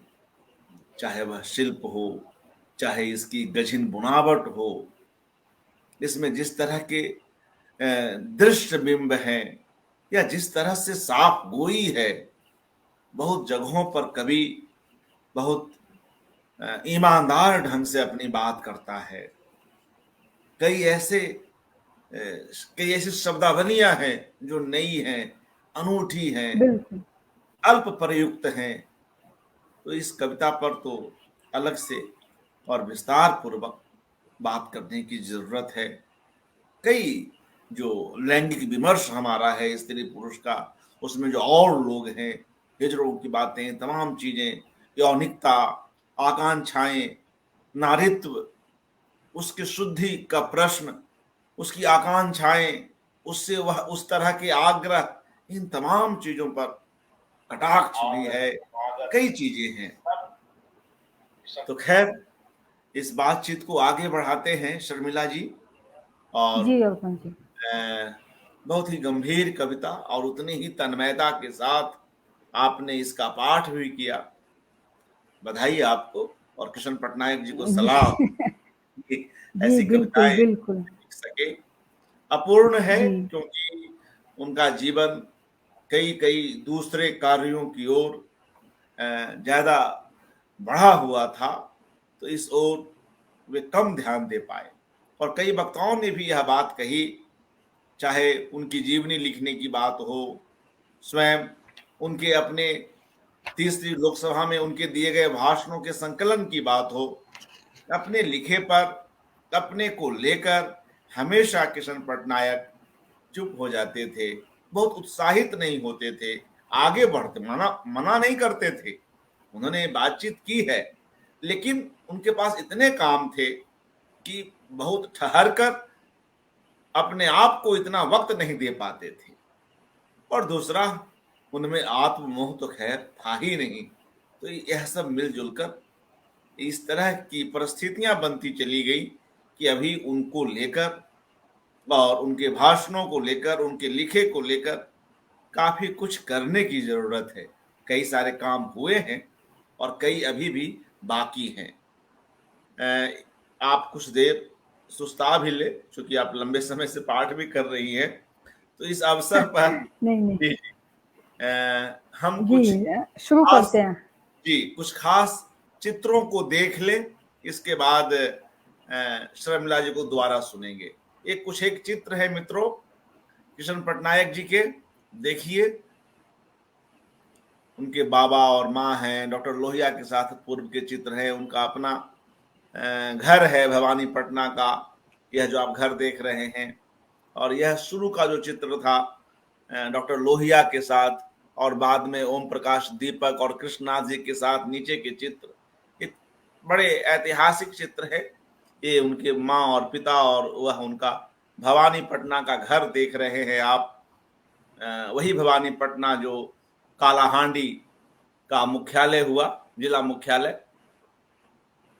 और यह सब अलग चित्र, चतुर्थ राष्ट्रीय लघु पत्रिका सम्मेलन जयपुर का चित्र, क्योंकि वह स्वयं एक लघु पत्रिका सामयिक वार्ता के संपादक रहे उस नाते भी। और समाजवादी जन परिषद की ओर से जो विचार गोष्ठी हुई चंपारण में, संभवतः जिसमें नवीन जी उनको ले गए थे, जिसकी चर्चा भी वे कर रहे थे, वहां का यह चित्र। और यह किशन पटनायक जी की अलग अलग अवस्थाओं के चित्र आप देख रहे हैं जी। और यह जो चित्र आप सभी देखे, इन सभी चित्रों को यहाँ इस पुस्तक में किशन पटनायक आत्म और कथ्य में संकलित किया गया है। और यहीं वे कविताएं भी संकलित हैं, जिसका पाठ अभी आपने शर्मिला जालान जी से सुना। जी आगे बात को बढ़ाएं शर्मिला जी। जी अर्पण जी, आज जो हम लोगों का सत्र है उसमें हम किशन जी के साहित्यिक पक्ष पर बात कर रहे हैं। उनकी कविताओं पर हमने बात की और उनके कुछ पत्रों का मैं पाठ करूंगी जो कि इसी पुस्तक पर है। यह चर्चा मैं इस पुस्तक पर ही केंद्रित कर रही हूँ। इसमें उनके जो पत्र हैं, उनके पत्र किस तरह से सामान्य से अलग होते हैं और उसमें कैसे विचारों की गहनता होती है, संवेदना की गहनता होती है, उसको हम लोग उनके पत्र को पढ़कर समझ पाएंगे। उनके पत्र, किशन पटनायक के लिखे कुछ पत्र, मित्रों के नाम व्यक्तिगत पत्र। यह जो पत्र है यह बहुत सुंदर पत्र है, महत्वपूर्ण भी है और यह मित्रों के नाम है, किसी एक को उन्होंने संबोधित करके नहीं लिखा है। और इसी कड़ी में सुनील को लिखा पत्र है और श्री अशोक सिक्सेरिया को लिखे हुए यहाँ पर 3 पत्र हैं। तो मैं पहले मित्रों के नाम जो व्यक्तिगत पत्र है उस पत्र का पाठ कर रही हूँ। यह पत्र मुझसे बड़ी उम्र के व्यक्तियों को संबोधित नहीं है, हालांकि जानकारी के तौर पर वे इस पत्र को पढ़ सकते हैं। विगत 30 जून 2000 को मेरी आयु जन्म तारीख के हिसाब से 70 साल की हो गई। यह मेरे लिए एक विशेष बात थी। बचपन से मैं कई तरह की व्याधियों से ग्रस्त था। कुछ बीमारियां हमेशा के लिए रह गई हैं। अपनी किशोरावस्था में कभी सोचा नहीं कि 60 साल से अधिक उम्र तक जीवित रहूंगा। उस औपनिवेशिक काल में एक भारतीय की औसत आयु भी बहुत कम हुआ करती थी। अतः 70 साल की आयु तक जीवन में सक्रिय रहना मेरे लिए विशेष बात थी। शायद राजनीति में सक्रिय जीवन अपेक्षाकृत अधिक आयु तक होता है। जो भी हो, पिछले 10 साल से निश्चय ही मेरी कार्यक्षमता घटती जा रही है। अस्वस्थता की वजह से नहीं, बल्कि शारीरिक क्षमता के शिथिल हो जाने के कारण। मांसपेशियों की कमजोरी हमेशा थी, लेकिन कुछ साल पहले तक सत्याग्रह स्थल पर जब एक पुलिस वाले ने धक्का दिया तो मैं बिल्कुल गिर जाता। पास बैठे एक साथी ने मुझे पकड़ लिया। मेरी स्मरण शक्ति का कुछ अंश कमजोर हो चुका है और सुनने की क्षमता भी घटी है। कुल ऊर्जा का परिमाण इतना कम हुआ है कि एक दिन का काम एक हफ्ते में करता हूँ। अधिकांश चिट्ठियों का जवाब नहीं देता हूँ। 1990 से मैंने बरगढ़ संबलपुर जिले के अपने क्षेत्र में देहातों में जाना बंद कर दिया। अब केवल रेलगाड़ियों की लंबी यात्रा करके सभाओं में योगदान करता हूँ। महीने में 1-2 लेख लिखता हूँ। मेरा सार्वजनिक राजनीतिक काम इतने में सीमित हो गया है। आगे 10 साल से अधिक जीवित रहने की मेरी इच्छा नहीं है, क्योंकि तब शारीरिक तौर पर मैं एक दयनीय अवस्था में पहुंच जाऊंगा।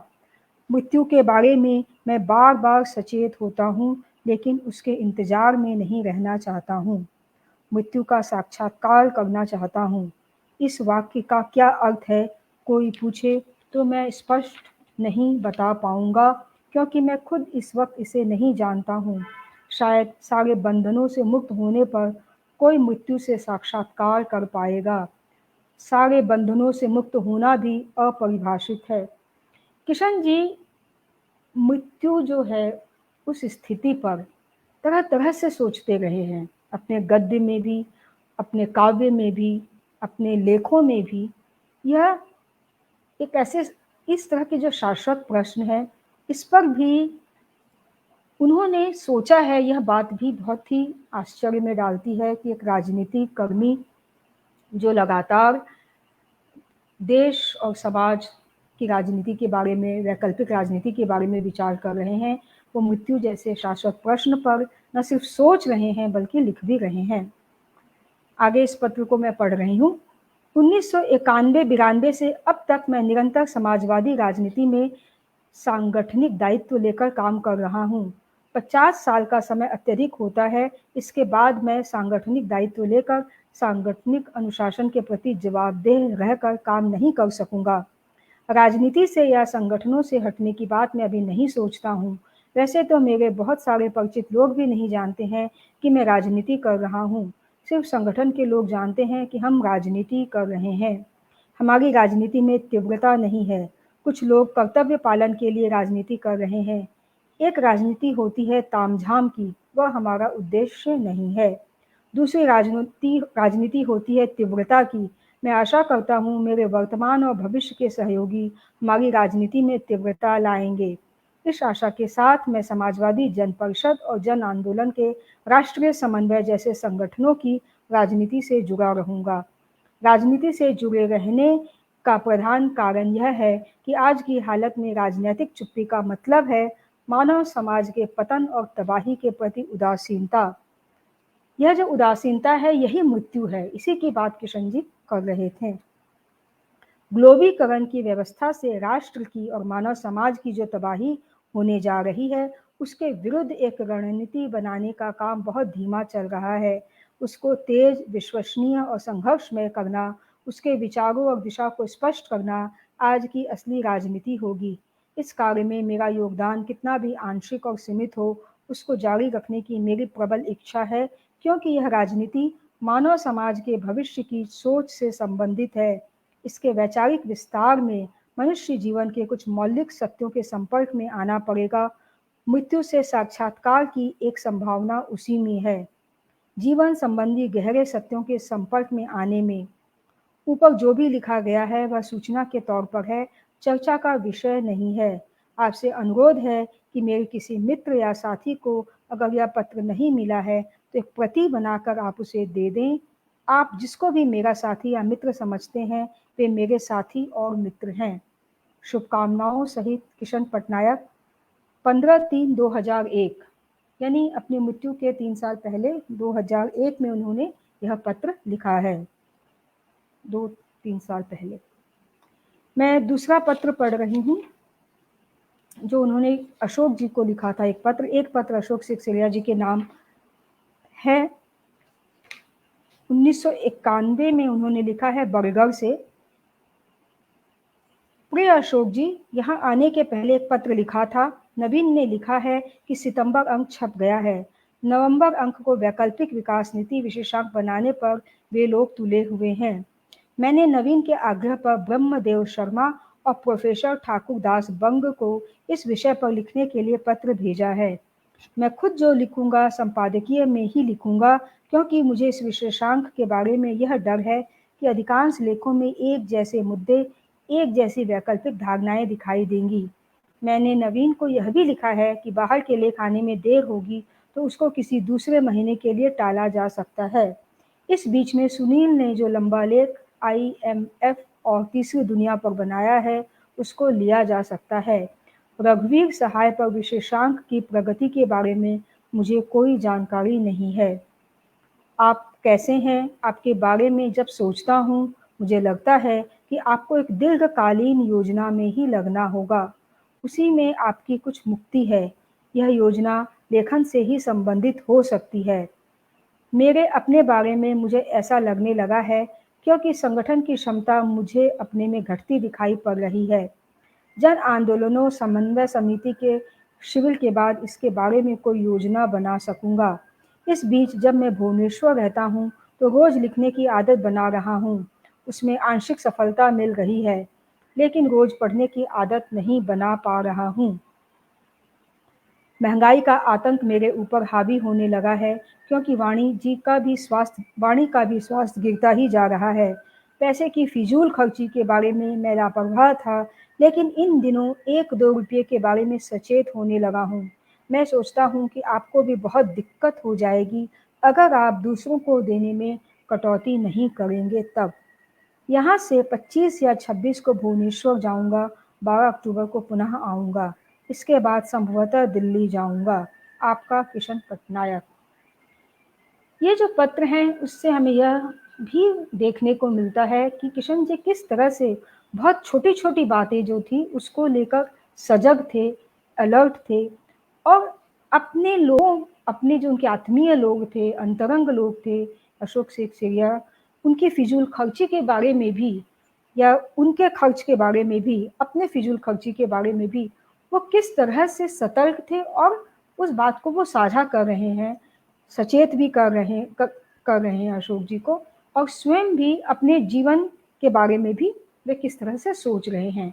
तो उनके जो पत्र हैं वे साहित्यिक पत्र हैं, और उससे हमें उनके गहन संवेदना का भी पता चलता है। अर्पण जी, मैं एक पत्र और पढ़ के फिर इस कार्यक्रम को विराम दूंगी। सुनील को लिखा पत्र है। यह पत्र जो है यह भी मैं पढ़ना चाह रही हूँ, क्योंकि जी सर। उनका जिक्र भी होना चाहिए, सुनील उनका भी। सुनील को लिखा पत्र, भुवनेश्वर 6 जुलाई 2004। प्रिय सुनील, इटारसी भोपाल प्रवास में कई छिटपुट लेकिन महत्वपूर्ण बातें तुम्हारे साथ हुई थीं। उसमें से कुछ बातें अभी तक मेरे मन को कुरेदती हैं। पाई कमाल से ही तुमने कहना शुरू किया था कि राजनीति को व्यापक बनाना चाहिए ताकि जीवन के हर क्षेत्र को स्पर्श कर सके। इसी तरह की बात भोपाल में भी आई, लेकिन मेरी इसमें गहरी रुचि होते हुए भी विस्तार से बात नहीं हो पाई, क्योंकि हम खुद उस पर ज़्यादा नहीं सोच सके हैं। आपको चाहिए कि इस पर छोटा या बड़ा एक लिखित नोट तैयार कर लें और जिसकी उसमें दिलचस्पी हो कुछ कुछ जोड़ते जाएं। मुझे लगता है कि मैंने ज़्यादा सोच इसलिए नहीं बनाई कि सोचने पर एक बड़ी जिम्मेदारी आ सकती है। वह है अपने समूह का पुनर्गठन। ऐसा बीड़ा उठाने की उम्र मेरी नहीं रह गई है। सोचने पर आपको लगता है कि समूह का पुनर्गठन होना चाहिए, तो आप यह बीड़ा उठा सकते हो। मैं उसका समर्थक बन सकता हूँ। आपका नोट अगर अन्य साथियों को समझ में आ जाए और उसका आग्रह पैदा होता है, तो 3-4 साथियों की एक पहल करने वाली टोली हो सकती है। राजनीति को जितना व्यापक बनाओगे उतना ही अधिक समय देना पड़ेगा। एक बिंदु पर आकर, बहुत महत्वपूर्ण बातें अभी वो बोल रहे हैं किशन जी, एक एक बिंदु पर आकर समय का मतलब आर्थिक साधन हो जाता है। यानी आर्थिक साधन हो तो पारिवारिक और व्यावसायिक मजबूरियां कम हो जाएं, तो आदमी पूर्णकालिक हो सकता है। तार्किक ढंग से नहीं, लेकिन बोध के स्तर पर 2004 के चुनाव के बाद बहुत लोगों को लगा कि हमारी धारा का भविष्य अनिश्चित है या अत्यंत दीर्घकालीन है। ऐसी राजनीति करने वालों को फल से नहीं, बल्कि प्रक्रिया से ही सार्थकता का एहसास होगा। राजनीति को संकीर्ण करने से सार्थकता का एहसास नहीं पैदा होता। राजनीति को व्यापक तथा गहरा बनाकर ही हो सकता है। कभी-कभी कहने की इच्छा होती है कि हमारे समूहों में दुनिया के कुछ श्रेष्ठतम व्यक्ति विकसित हों। मौका मिलने पर ज़रूर कहूँगा। जिनको हम सहमना व्यक्ति या समूह के रूप में अपनाते, जिनके साथ संयुक्त कार्यक्रम चलाने की कोशिश करते हैं, उनके बारे में अक्सर आलोचनात्मक समीक्षा होती है। आलोचनात्मक समीक्षा के बगैर हम संयुक्त प्रणालियाँ चला भी नहीं सकते हैं। उसमें 3 सवालों पर ध्यान होना चाहिए। क्या हम इन समूहों को छोड़कर अन्य समूहों को ढूंढ सकते हैं जो बेहतर ढंग से सहमना हैं? क्या हम किसी सहमना व्यक्ति को नेता का दर्जा प्रदान करते हैं या एक खास धारा का महत्वपूर्ण प्रतिनिधि मानते हैं? मैं उन व्यक्तियों को एक धारा का महत्वपूर्ण प्रतिनिधि मान सकता हूँ, हमारा नेता या देश का नेता उनको नहीं कह सकता हूँ। इसलिए मेरी परेशानी कुछ कम होती है। मैं तब तक उनको सहयोगी मानूंगा जब तक बेहतर समूह नहीं उपलब्ध होते हैं। देश और राजनीति का क्षेत्र इतना बड़ा है कि सहमनाओं को ढूंढना ही पड़ता है। अभी या निकट अतीत के इतिहास में जितनी भी राजनीतिक इकाइयां दृष्टिगोचर होती हैं, सबको यह करना पड़ा है। कभी-कभी सहमना संगठन विश्वासघातक प्रमाणित हुआ है और कभी-कभी सहमना समूहों का नेता निम्न कोटि का निकला है। इसलिए घूम फिरकर यह दायित्व अपने ऊपर आता है कि हम अपने को और अपने संगठन को इतना प्रभावी बनाएं कि एक तरफ तो वह दूसरे समूहों को प्रभावित करे और दूसरी तरफ निकृष्ट कोटि के सहयोगियों के कुप्रभाव से हमारा आंदोलन बचा रहे। अपने समूह के अंदर जो सांगठनिक, वैचारिक और चारित्रिक कमी है, उसको लेकर मन में संदेह होता है, बल्कि संगठन के संचालन में उलझन पैदा कर बाधक बनती है। इनमें से अधिकांश उलझनें ऐसी हैं जिनका समाधान हो सकता है। समितियों में लंबी बहस चलाकर उलझनों को समाप्त किया जा सकता है या उनमें से रास्ता निकाला जा सकता है। समूहों के लिए दूसरा कोई उपाय ही नहीं है, विकल्प बिखराव है। कई समूह ऐसा करते हैं। आदर्शवादी समूह और क्रांतिकारी समूहों ने आपस के द्वंद्व को मिटाने का यही उपाय अपनाया है। उपरोक्त 3 बिंदुओं पर तुमने कुछ बातें कही भी और मैं चाहता था कि मैं अपनी प्रतिक्रिया को स्पष्ट करूं। इस वक्त इतना ही स्पष्ट कर सकता हूं, जो सवाल तुम्हारे मन में कई बार उठते हैं उसका समाधान होना ही चाहिए, या तो अपने मनन के द्वारा या फिर विश्वास योग्य मित्रों से संवाद के द्वारा, बल्कि होना चाहिए दोनों प्रकार से। किशन पटनायक। तो इस तरह से किशन जी किस तरह से अपने अनुज कार्यकर्ता जो थे, उनकी जो उलझनें थी, उनके जो द्वंद्व थे, दुविधाएं थी, उसको वो पत्रों के द्वारा एड्रेस करते थे और किस तरह से समाधान खोजने की कोशिश में वे भी लग जाते थे। यह उनके बड़े व्यक्तित्व का ही सूचक है। और आज मैंने इस किताब पर केंद्रित अपनी बात रखी इसलिए कि मैं यह भी चाहूँगी कि कभी जो इस कार्यक्रम को देखे युवा वर्ग, उन्हें किशन जी के लिखे को जरूर पढ़ना चाहिए। किशन जी की एक पुस्तक है लोक शिक्षण, किशन पटनायक। इसमें छोटे छोटे लेख हैं जो कि हमारी दृष्टि को व्यापक बनाते हैं और हमें नई तरह से मौलिक ढंग से सोचने की जमीन देते हैं। किशन जी की एक पुस्तक और है, भारत शूद्रों का होगा मेरे हाथ में। यह पुस्तक भी पतली सी पुस्तक है, यह समता प्रकाशन से आई है। और यह पुस्तक लोक शिक्षण जो है यह रोशनाई प्रकाशन से है। उसके अलावा उनकी चर्चित पुस्तक जिसने धूम मचा दी थी, विकल्पहीन नहीं है दुनिया, इसे जरूर पढ़ना चाहिए। जब समय मिले, जिसे समय मिले, किशन जी के लिखे को जरूर पढ़ना चाहिए। अर्पण जी, अब मुझे लगता है कि हम अपने कार्यक्रम को विराम दें। जी, बहुत बहुत धन्यवाद शर्मिला जी, इतने मनोयोग से आप यहाँ पर आई और आज की इस कड़ी में कई वैविध्यपूर्ण सामग्री से हम सभी दो चार हो सके। बहुत ही अच्छी बातचीत, रचनात्मक बातचीत। और अब तक हम लोग किशन पटनायक जी की राजनीति, आंदोलनों में उनकी सक्रियता और तमाम दूसरे पक्षों पर बातचीत की। बीच बीच में यह संकेत तो आए ही, अरविंद मोहन जी ने और दूसरे वक्ताओं ने भी उस ओर उस ओर हमारा ध्यान आकृष्ट कराया कि कैसे उनके भीतर का एक जो मन था, एक कोमल मन था, एक संवेदनशील मन था, वह साहित्य की ओर रमा करता था। मुझे याद है कि हमारे किसी वक्ता ने धर्मवीर भारती जी का भी प्रसंग उठाया था, संभवतः नवीन जी या किन्हीं ने, कि कैसे उनके अवसान पर को लेकर जब धर्मवीर भारती बीमार थे तो कैसे किशन पटनायक जी मिलने आए थे, और उसका एक संस्मरण धर्मवीर भारती लिखते हैं। और ऐसे ही रघुवीर सहाय जी अपने कई निबंधों में, अपने कई आलेखों में सामयिक वार्ता की, और उसमें कृष्ण पटनायक जी के लिखे आलेखों की चर्चा करते हैं। स्वयं अभी एक पत्र में भी आपने यह चर्चा उठाई कि कैसे वे रघुवीर सहाय विशेषांकों के बारे में जानने को उत्सुक है। तो इसी तरह से ओडिशा के जो तमाम साहित्यकार लोग हैं, उनके साथ भी उनकी एक अच्छी गति रही, उनसे मेल जोल रहा। और वे जिस सघन वन क्षेत्र से आते थे, जिस समुद्री इलाके से आते थे, उनका वह मन कई बार उदासी के पलों में वे समुद्र के किनारे चल जाया करते थे। आज भी जब वाणी जी से बात हो रही थी उनकी पत्नी से, तो वो बतला रही थी कि चुनाव हारने के बाद वे कुछ दिनों तक समुद्र के किनारे चले गए थे और एकांत में चिंतन मनन करते थे। हार जीत उनके लिए विशेष महत्व नहीं रखता था। अपरिग्रह पर यहाँ कई बातें हुई और उन सभी से हम परिचित हैं, मगर ऐसे भी और किसी क्षण विशेष में जब व्यक्ति प्रकृति के पास जाता है तो बहुत कुछ नए ढंग से विचार करता है समाज पर, स्वयं पर।